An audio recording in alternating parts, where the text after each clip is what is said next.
अखिल भारतीय मराठा महासंघ सिंधुदुर्ग जिल्हा आयोजित आणि सिंधू कौशल्य विकास कुडाळ यांच्या संयुक्त विद्यमाने तसेच सावंतवाडी अखिल भारतीय मराठा महासंघ आयोजित हा 8, 9 आणि 10 मार्चला सावंतवाडी येथे जगन्नाथराव भोसले शिव उद्यान समोर ऑटो एक्सपो हा मेळावा आयोजित केलेला आहे.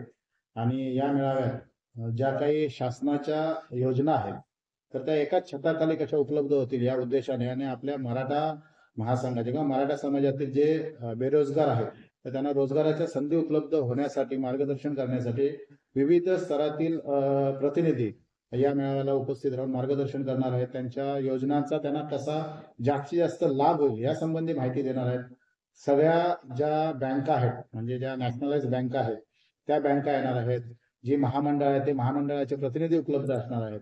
तर आमच्या समाजातील सर्व जे बेरोजगार असतील किंवा या योजनांचा लाभ घेऊ इच्छितात तर त्या सर्व माझ्या युवकांना किंवा माझ्या समाजातील सर्व बांधवांना विनंती आहे की त्यांनी 8, 9 आणि 10 या तारीखला मोठ्या संख्येने उपस्थित राहून या योजनेचा लाभ घ्यावा. आपल्या मराठा समाजाबरोबरच जे काही ओबीसी समाजाचे जे तरुण बेरोजगार असतील तर त्यांनी सुद्धा या योजनांचा लाभ घ्यावा असं मी आपल्या माध्यमातून या ठिकाणी सर्वांनाच आवाहन करतोय.